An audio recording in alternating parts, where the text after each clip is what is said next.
ప్రేక్షకులకు నమస్కారం అండి. నిద్రలేమి ఇది చాలా పెద్ద ప్రాబ్లం అయిపోయిందండి ఇవాళ. చాలా అంటే చాలా. ఈ నిద్ర కోసం అనేక రకాల మందులు వాడుతున్నారు. అనేక రకమైన ఈ ఇబ్బందులు పడుతున్నారు. ఎలాగా అంటే మనిషి కష్టపడొచ్చు. ఎంత కష్టపడినా కానీ ఇంటికి వచ్చిన తర్వాత అట్లీస్ట్ ఒక 4 to 6 అవర్స్ డీప్ స్లీప్లో ఉంటే కనుక ఆ మనిషి శరీరంలో అవయవాలన్నీ చాలా చక్కగా పనిచేస్తాయి. అన్నిటికంటే ఇంపార్టెంట్ ఏంటంటే బ్రెయిన్కి రెస్ట్ అనేది కంపల్సరీగా ఇంపార్టెంట్. మీరు ఈ కంపల్సరీ అయిన నిద్ర అనేది లేకపోవడం వల్ల చిరాకులు, కోపం, ఉన్న టెన్షన్సే చాలా ఎక్కువ ఉంటున్నాయి అందరికీ. ఆ టెన్షన్స్ వల్ల కూడా నిద్ర పట్టట్లేదు. అలాగే రకరకాల నిల్వ ఉన్న ఆహారాలు, ప్యాక్డ్ ఫుడ్ తింటాం, జంక్ ఫుడ్ తింటాం. వీటి వల్ల ఏమవుతుందంటే కడుపులో అనీజీనెస్ అనేది పెరుగుతుందండి.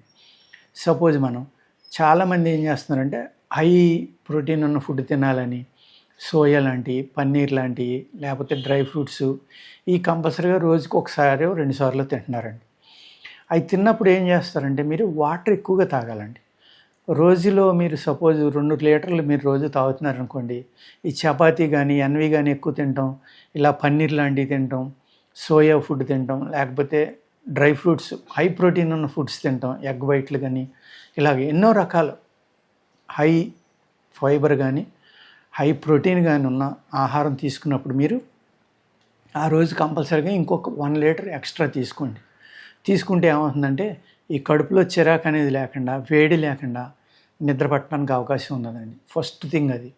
అలాగే గ్యాస్ట్రిక్ ప్రాబ్లం ఎక్కువగా ఉన్న వాళ్ళకి కూడా నిద్ర పట్టదు. ఎందుకు అంటే ఆ గ్యాస్ ప్రభావం ఏంటంటే సంవత్సరాల తరబడి ఉండిపోవటం వల్ల మనం ఒక జిలోసిల్ వేసుకున్నాం తగ్గిపోయింది, ఒక యాంటాసిడ్ ఏదో ఒకటి వేసుకున్నాం, ప్యాంటాపో ఇంకోటో బాగానే ఉంది అనుకుంటాం. కాదండి, ఆ లోపల కడుపులో ఉన్న వేడి అయితే ఉందో ఆ వేడి వెళ్ళి మీ బ్రెయిన్కి పట్టుకుంటుంది అనమాట. మీ బ్రెయిన్కి పట్టుకోవడం వల్ల బ్రెయిన్కి ఆక్సిజన్ సరిపోకపోవడం వల్ల కూడా నిద్ర పట్టదండి. వ్యాయామం అనేది మీరు ఈవినింగ్ కనుక కంపల్సరీగా అలసిపోయేలా వ్యాయామం చేయటమో, యోగా చేయటమో ఏదో ఒకటి చేశారనుకోండి, అప్పుడు చక్కగా అది అయిన తర్వాత మీ బాడీకి సరిపడి మీ ఏ నీటితోటి స్నానం చేయటం మీకు ఇష్టమో ఆ స్నానం అనేదాన్ని కొంచెం తల స్నానం చేస్తే మంచిదండి. అది కూడా ఊరికే ఒక 5-6 నిమిషాలు కాకుండా ఒక 20 నిమిషాలు, 15 నిమిషాలు అలా షవర్ కింద నుంచుని, వీలైన వాళ్ళు షవర్ కింద నుంచోండి. షవర్ లేని వాళ్ళు నీళ్లు తీసుకుని ఒకేసారి పోసుకోకుండా సన్నగా తల మీద నుంచి కింద వరకు వెళ్ళేలాగా పోసుకోవడం నేర్చుకోండి. ఈ విధంగా ఒక 20 నిమిషాలు అలా చేశారనుకోండి, ఎలర్జీలు ఉన్న వాళ్ళకి ఇబ్బంది అవుతుందండి. ఏది సైనస్, లేకపోతే ఎక్కువ కోల్డ్, కాఫు, లేకపోతే ఆస్తమా ఇటువంటివి ఉన్న వాళ్ళకి ఇబ్బంది ఉంటుంది. కానీ మిగిలిన వాళ్ళందరూ కూడా చక్కగా ఇలాగ ఎక్కువసేపు రూమ్ టెంపరేచర్ వాటర్ చేస్తే మంచిదండి. చేయడం వల్ల ఏమవుతుందంటే ఈ బ్రెయిన్లో ఉన్న అతివేడి అనేది, శరీరంలో ఉన్న అతివేడి అనేది బయటికి వెళ్ళిపోవడం వల్ల, వ్యాయామం చేయడం వల్ల చక్కగా నిద్ర పడుతుందండి.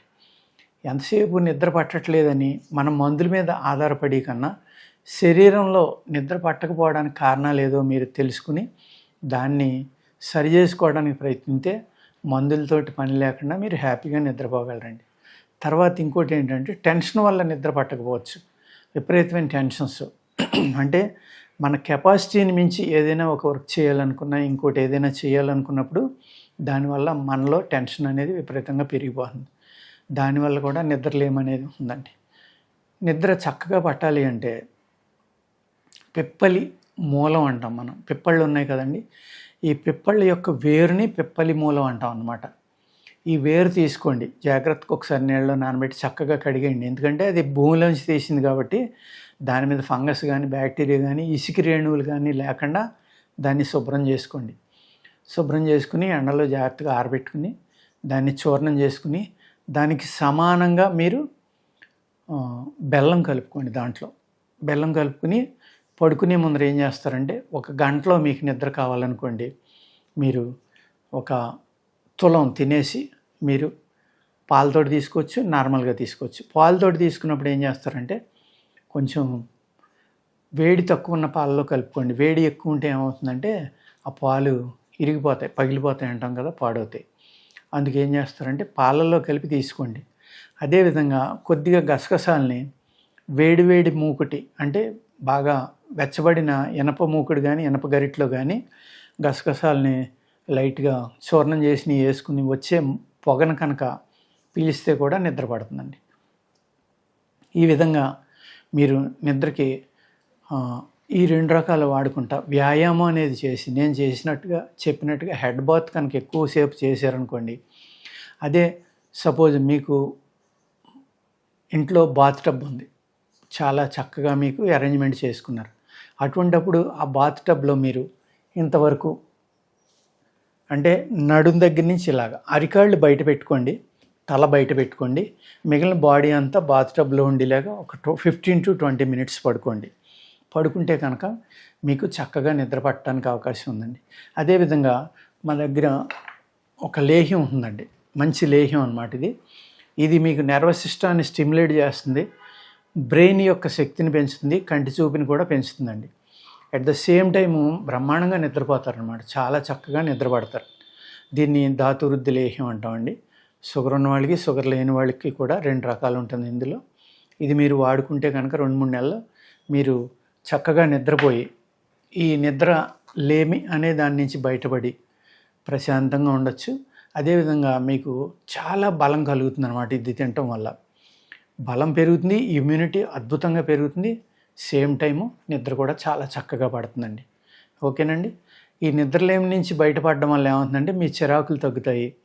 అలాగే సుఖనిద్ర అనేది మీ శరీరంలో అనేక అవయవాలు ఆరోగ్యంగా ఉండడానికి కూడా చాలా అవసరం అండి. మీ బ్లడ్ ఫ్లో అనేది సమాంతరంగా అన్ని చోట్లకి పారడం ఒకటి. ఆ విశ్రాంతి టైంలో అనేక ఆర్గాన్స్ కొన్ని అద్భుతమైన ప్రక్రియలు మన శరీరంలో చేస్తూ ఉంటాయి అన్నమాట. ఈ నిద్రలేమి అనేది వచ్చేసరికి అనేక రకాల వ్యాధులు రావడానికి కూడా కారణమవుతుందండి. ఓకేనండి. అంచేత మీరు నిద్ర ఎలా పడుతుంది అనేది నేను 2 రకాలు చెప్పాను. అలాగే మా దగ్గర ఉన్న మెడిసిన్ కూడా చెప్పానండి. మీకు కావాలంటే దాన్ని వాడుకుని హ్యాపీగా నిద్రపోవచ్చండి. నమస్కారం.